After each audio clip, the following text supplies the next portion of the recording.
यहां मान अपमान, लाभ हानि, सुख दुख, इनको समान बनाने के लिए हम आए हैं।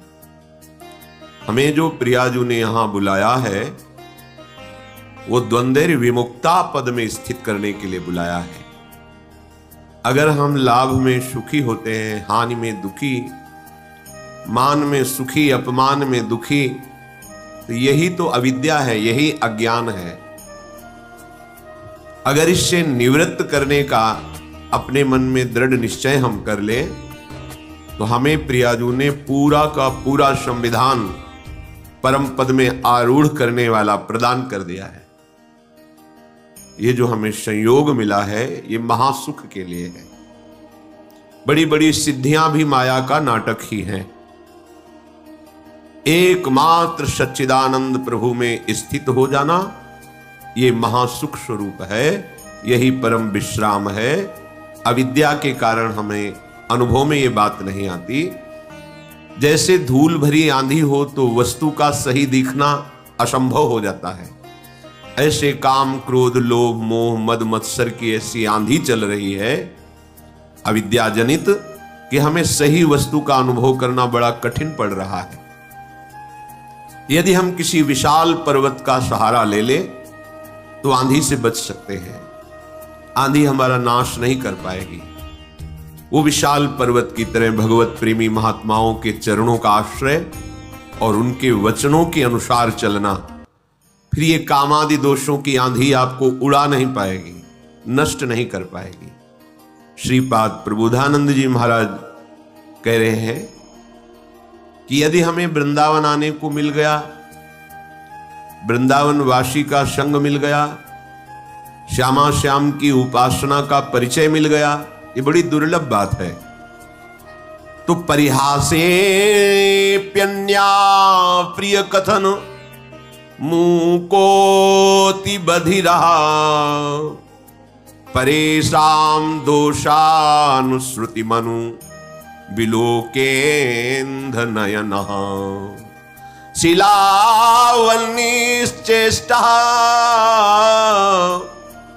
परवपुषि बाधा लव विधौ कदा वत्स्याम्यस्मिन् हरिदैत वृंदावन वने।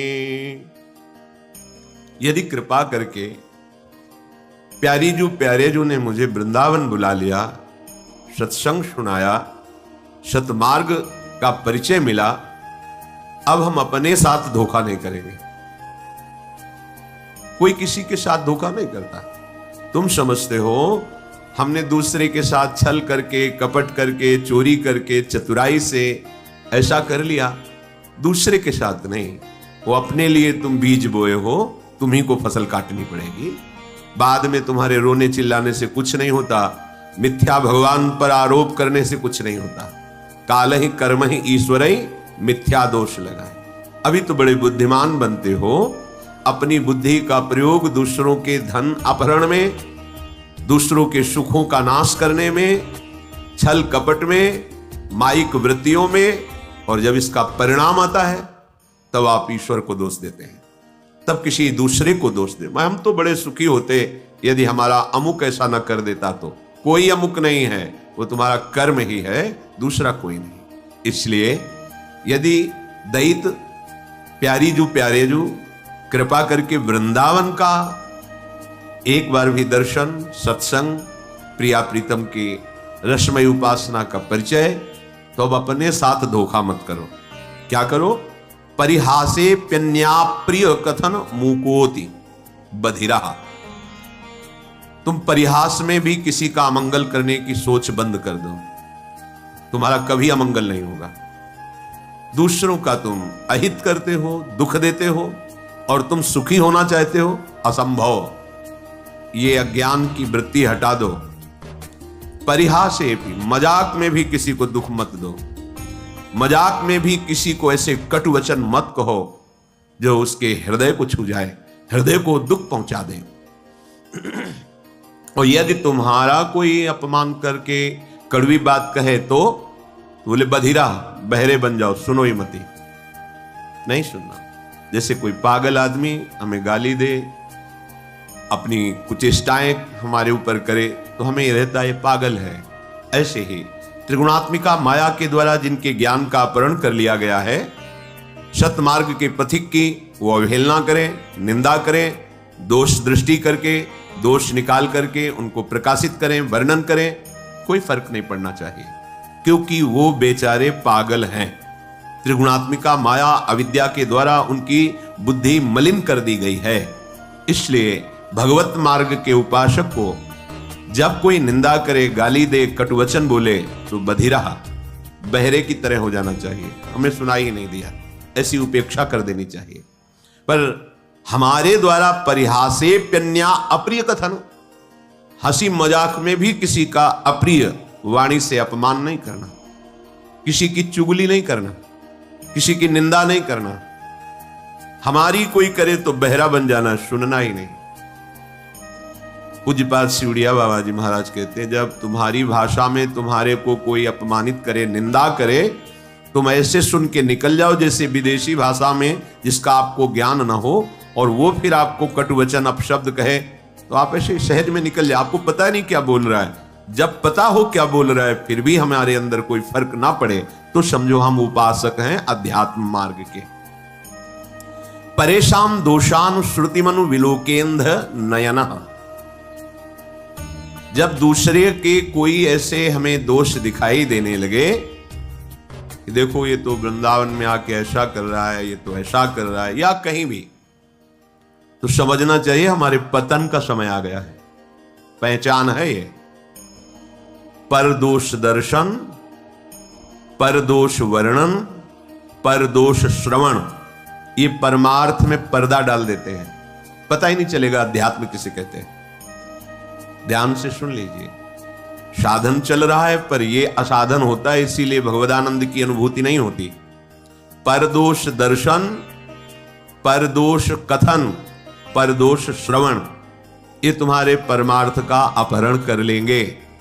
इसलिए परेशान दोषान श्रुतिमनु विलोकेंध नयनः, दूसरे के दोष ना तो आंखों से देखने हैं, ना श्रवणेंद्री से सुनने हैं, ना वाणी से कहने हैं। यदि ऐसा करोगे तो तुम्हारा भगवत मार्ग रुक जाएगा। भजन करने से जो भगवदानंद की अनुभूति होती है, वो ऐसे उपासक को बिल्कुल नहीं अनुभूति होने देगा। ये बात छिद्रान्वेषण जिसे कहते हैं, परदोष दर्शन, पर चर्चा, दूसरे के दोषों का कथन, पर दोष श्रवण, दूसरे की निंदा को सुनना। हम भगवत मार्ग के पथिक हैं, हमें बिल्कुल सावधान रहना है। ये बात जहां होने लगे, जो व्यक्ति करने लगे, जोर से बोलो राधा राधा और चल दो, उससे तुम्हारा मंगल नहीं होने वाला। उस व्यक्ति से जो परदोष दर्शन करता है, परदोष वर्णन करता है, परदोष श्रवण करता है। श्रीपाद कह रहे हैं, शिलावन्निश्चेष्टा परवपुषी बाधा लव विधौ। जब तुम्हें कोई कष्ट पहुंचावे तो पत्थर सरीखे हृदय के हो जाओ, कठोर हृदय, सह जाओ चुपचाप। जैसे पत्थर में चोट पहुंचावे तो कोई फर्क नहीं पड़ता, ऐसे ही तुम्हारे ऊपर कोई फर्क नहीं पड़ना चाहिए। ये भगवत प्राप्ति के लिए सहनशीलता अनिवार्य है। तो कोई भी हमें पीट के चला जाए, हम सह जाएं, ऐसे तो बहुत अत्याचार बढ़ जाएगा। नहीं, ऐसे तो कोई हमें पीट के ही चला जाएगा। नहीं, तुम्हारे समीप भगवद आश्रित हो, भगवान का रक्षा कवच लगा हुआ है। करो सदा तिनके रखवारी, जिम बालक राखे महतारी।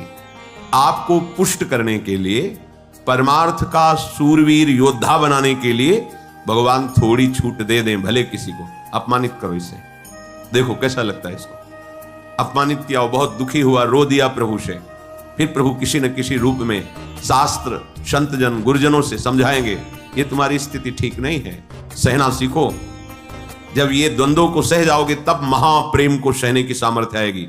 तुम द्वंद्वों में विचलित हो रहे हो, कोई अपमानित कर दिया, गाली दे दिया, तुम रो पड़े, फिर महाप्रेम को कैसे सहोगे?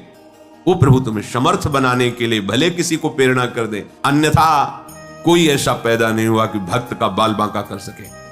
वो हाथ उसी समय नष्ट हो जाएगा जिस समय भगवान के जन की तरफ वो अन्य भाव से हाथ उठाएगा, अपमान भावना से।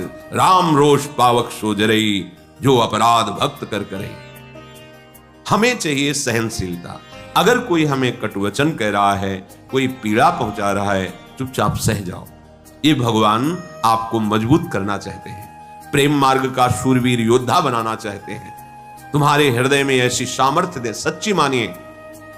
नहीं तो बड़े बड़े महापुरुषों को इतनी सामर्थ्य है उनमें, भगवान अधीन है और उनको भी कोई पीट दे, कष्ट दे दे, ये खुद विधान बनाते हैं। श्री माधोदास बाबा जी समुद्र के किनारे पर्णकुटी में दरवाजे की तरफ पीठ करके, कुटिया की तरफ मुख करके कि कोई भजन में विक्षेप ना पहुंचाए, ऐसे बैठते थे। छोटी सी झोपड़ी थी, तो दरवाजे की तरफ पीठ है और पीछे की तरफ ऐसे मुख किए, निरंतर भजन में 2-2, 3-3 दिन हो जाते, भोजन के लिए भी नहीं जाते। श्री भगवान करुणा करके स्वयं जगन्नाथ जी अपने भोग की थाल लेकर आए। बाबा, ये जगन्नाथ जी का प्रसाद है, प्रभु ने भेजा है, पालो। हाँ, रख दो, हमारा भजन पूरा होगा, हम उठेंगे, प्रसाद पालेंगे, थाल यहीं धो के रख देंगे, तुम ले जाना। अच्छा बाबा, रख के चले। समय हुआ भजन पूरा, तो देखा ये तो स्वर्ण की थाल, भगवत प्रसाद। आनंदित होकर पाया और समुद्र में मार्जन करके थाल रख दी। अब वहां थाल गायब हो गई भोग की। किसी ने बताया, हमने देखा समुद्र किनारे पर्णकुटी में वो थाल धुली हुई रखी, माधवदास बाबा के।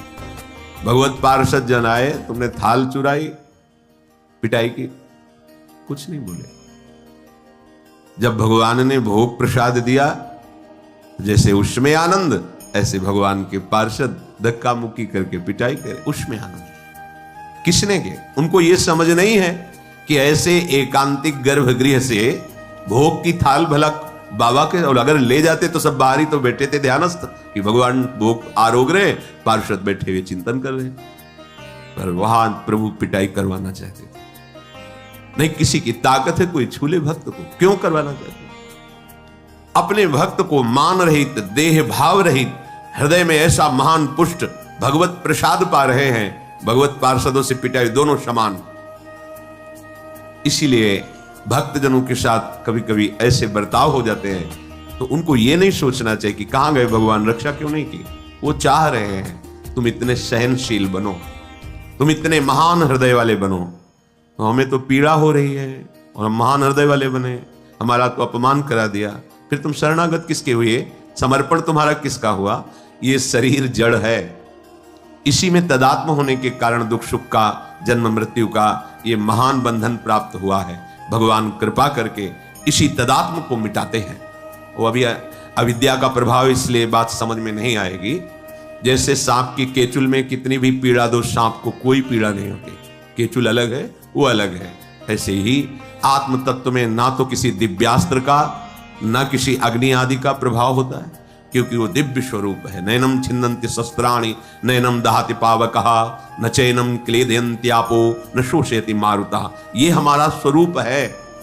हम अपने स्वरूप को भूलकर जो देह भाव में मान अपमान, सुख दुख, लाभ हानि, जन्म मृत्यु को प्राप्त हो रहे हैं, उपासक को इसी ममता, इसी आसक्ति से हटाकर प्रभु समता में, स्वरूप में स्थित करते हैं। वो जगत गुरु हैं, वो सर्व रूप में है, वो काहे को हमें कष्ट देंगे, हमारा माना हुआ भ्रम नष्ट करते हैं। सच्ची मानिए। तो श्रीपाद कह रहे, शिलावन निश्चेष्टः पर वपुष बाल लव विधौ। जैसे किसी पत्थर पे चोट पहुंचाए तो कोई फर्क नहीं पड़ता, ऐसे ही उपासक को होना चाहिए।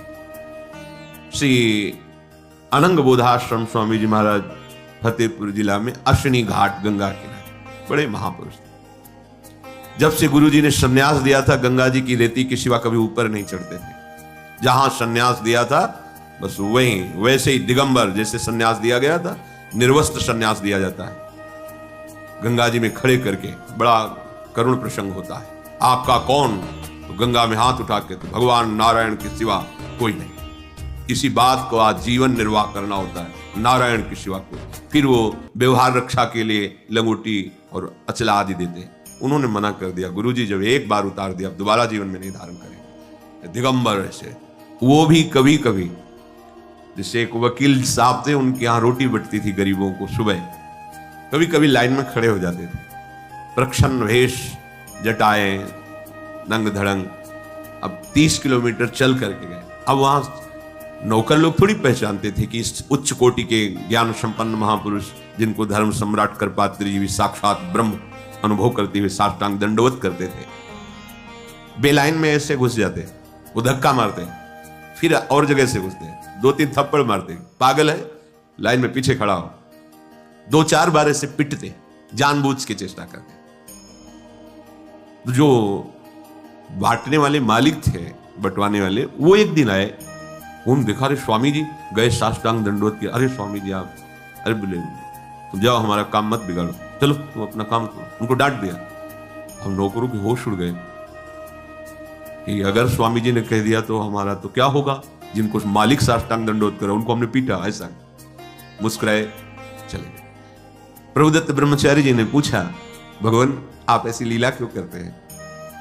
तो उनका कभी कभी देखा जाता है अपने मन को कि अब कैसा लगता है, जानबूझ के महापुरुष जन अब कैसा लगता है। और यहां पूरी सावधानी की, इतना भी अपमान ना हो जाए, सुरक्षा कर रहे हो उसकी जो तुम्हें भगवत प्राप्ति में बाधा पहुंचा दे।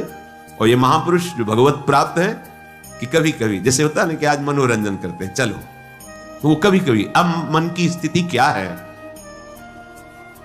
हम डरते हैं अपमान से, निंदा से। वो कह रहे नीचा अपमानम शुद्धा, नीच पुरुषों द्वारा किया अपमान परमार्थ के पथिक के लिए अमृत है। सम्मानम कल्याति घोर गर्णम, सम्मान ये घोर विष है।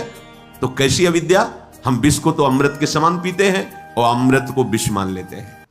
इसलिए कह रहे शिलावन निश्चेष्टा पर वपुषी बाधा लव विधो, तुम्हें कोई भी बाधा एक क्षण के लिए भी अंदर स्वीकार नहीं करनी चाहिए, बाहर से चाहे जितनी। देखो आपका अहंकार ये बात बर्दाश्त नहीं करेगा, ये अविद्या है, अज्ञान है। जब आप अपने स्वरूप में स्थित होंगे तो दूसरा कोई है ही नहीं। जिसे होता है ना कि फिर तो दूसरों को बहुत प्रोत्साहन मिल जाएगा जब जो चाहेगा, ऐसा नहीं है।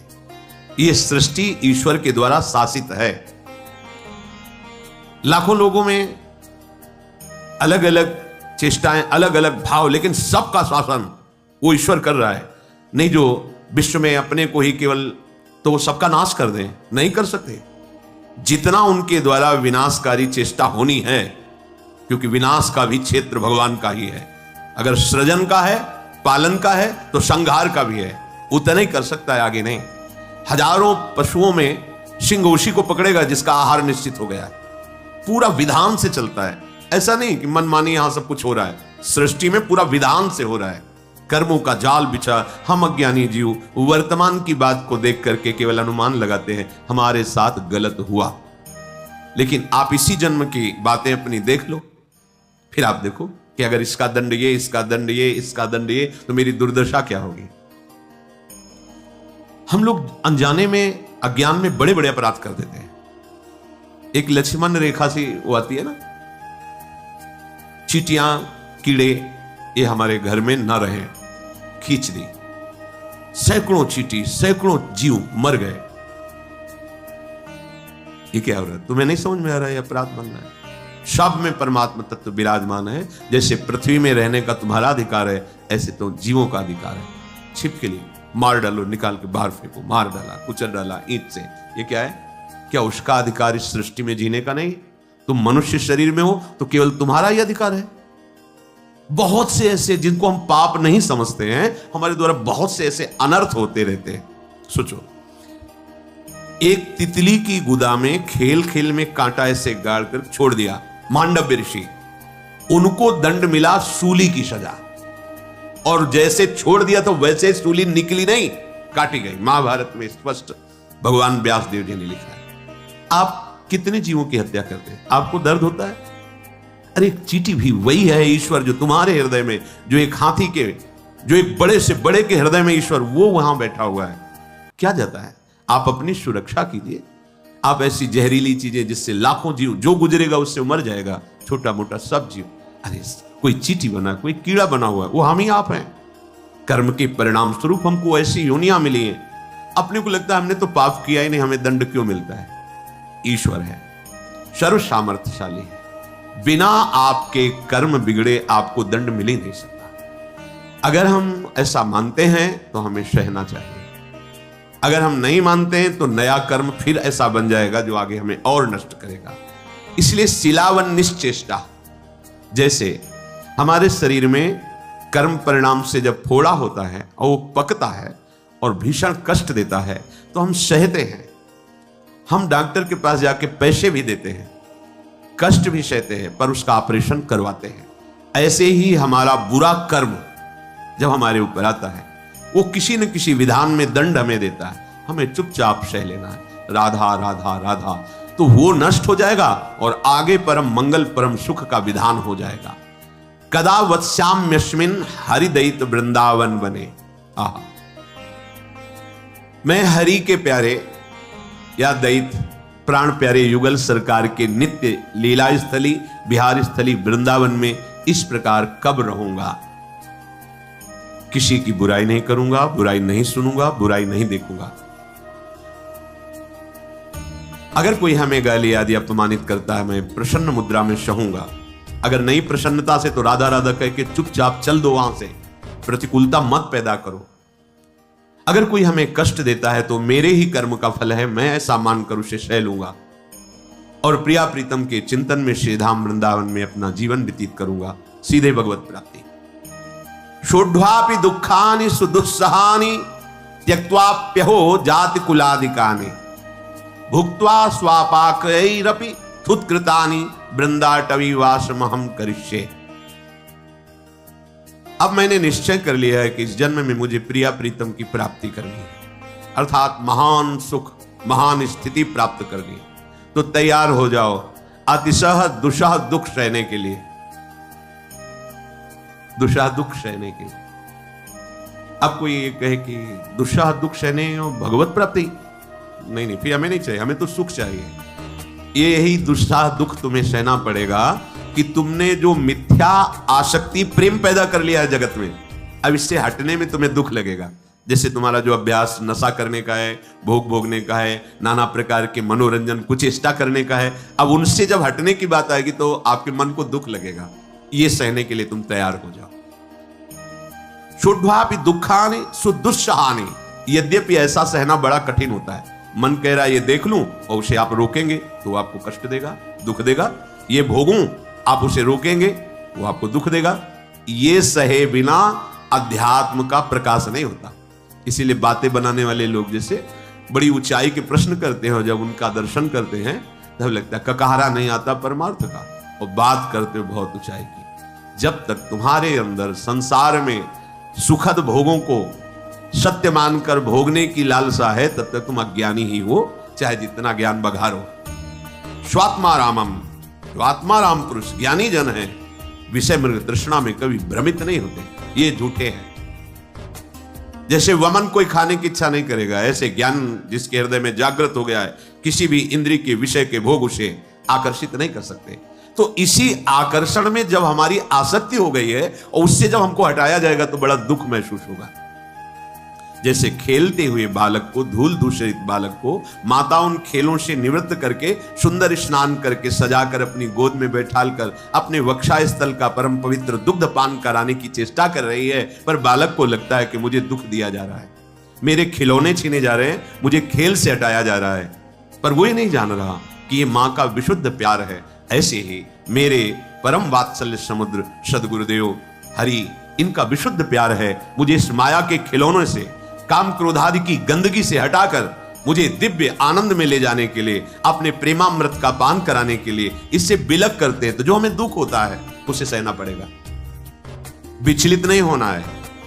सत्संग आपको नित्य नया उत्साह भगवत प्राप्ति का और सहन करने की क्षमता प्रदान करता है। ये आपको सहन करना पड़ेगा। इसमें शिकायत, प्रश्न या भगवान को कोसना ये नहीं। अगर ऐसे तो उपासक किस बात के हो। तो सहन करें मतलब कब तक सहन करें? जब तक तुम जग नहीं जाते हो।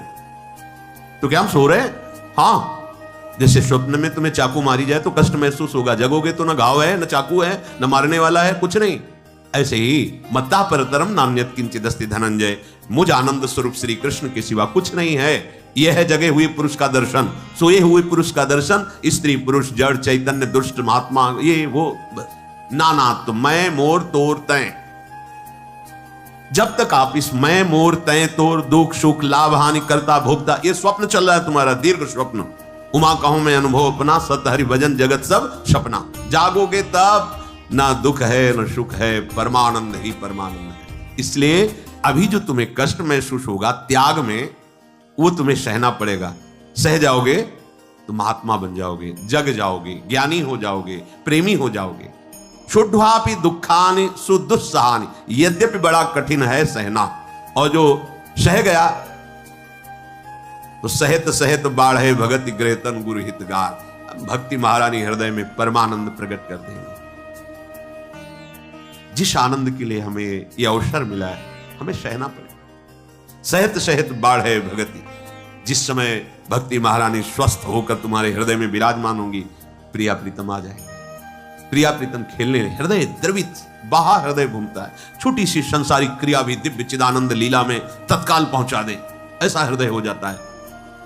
इसलिए त्यक्त्वाप्यम में हो जाति कुलादिकानि, ये कभी अभिमान न करो मैं अमुक जाति का, अमुक कुल का, अमुक पद का, ऐसा मत करो। ये माइक है, ये माइक है, माया में रचा हुआ है। तुम्हारी जाति केवल भगवान के तुम अंश हो, अच्युत जाति के हो, भगवत जाति के हो। भगवत प्राप्ति के लिए कह रहा हूं, यहां दूसरी कोई, यहां एक ही धर्म है, निरंतर भजन करना, और एक ही फल है, अपने लाडले को प्राप्त कर लेना। बस तुम कौन हो, कहां के हो, कैसे हो, इन प्रश्नों का कोई भी महत्व यहां नहीं है। जो हो, जैसे हो, जहां के हो, आ जाओ, प्रभु की शरण में हो जाओ, तुम प्रभु के हो, प्रभु को प्राप्त कर लोगे, सीधी बात। तस्मात् शास्त्रम प्रमाणम, यहां कह रहे त्यक्त्वाप्यहो जाति कुलादिकानि। इस गर्व में मत रहो कि मैं उत्तम जाति का हूं, मैं किस कुल का हूं, या ऐसी हीनता भी मत लाओ कि मैं अमुक जाति का हूं, मुझे कैसे भगवत प्राप्ति होगी। मानव एक भगति करना था, दूसरों को सुख पहुंचाना, निरंतर भगवत स्मरण करना, भगवान के आश्रित रहना। हम सब बच्चे एक ही पिता के हैं, कोई भी धर्म बोलो, कोई भी पंथ बोलो, कोई भी, हम एक ही पिता की संतान हैं। सच्ची सच्ची परम सच्ची परम सत्य, इतनी भी मिलावट नहीं।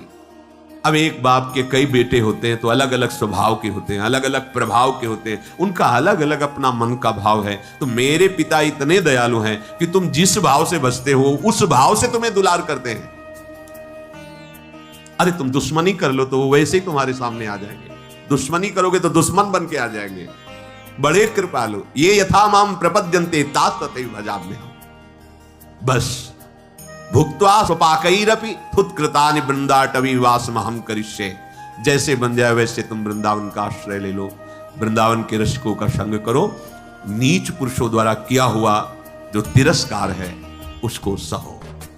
भुक्त्वा स्वपाकैरपि फुत्कृतानि, बड़ी महिमा की बात है कि अगर हमें कोई जूठा करके भी भोजन दे दे और वो वृंदावन वासी है, प्रिया प्रीतम का उपासी है, वो भले हम उसे आदर के साथ लेके पाएंगे, सब कुछ सहेंगे, किसी से कुछ नहीं कहेंगे, राधा राधा राधा राधा, और ये जीवन श्री जी में लीन कर देंगे, तन्मय कर देंगे। ये जीवन का परम भाव, कहीं कोई अहंकार न। यहां इस भाव का तात्पर्य है कि हम इतने दैन्य हो जाए कि सबसे छोटे हम हैं, सब महान है। तृणादपि सुनीचे, इसीलिए आका कि भुक्त्वा सुपाकैरपि थुत्कृतानि, अगर स्वपच आदि के द्वारा भी ब्यास मिठाई विप्र की तामे ला गए आग, वृंदावन के स्वपच की जूठन खाइए मांग, उसी का संस्कृत में कह रहे हैं भुक्त्वा स्वपाकैरपि थुत्कृतानि, जूठा भूख लगेगो मांग खाऊंगो, गिनो न सांझ सवेरो,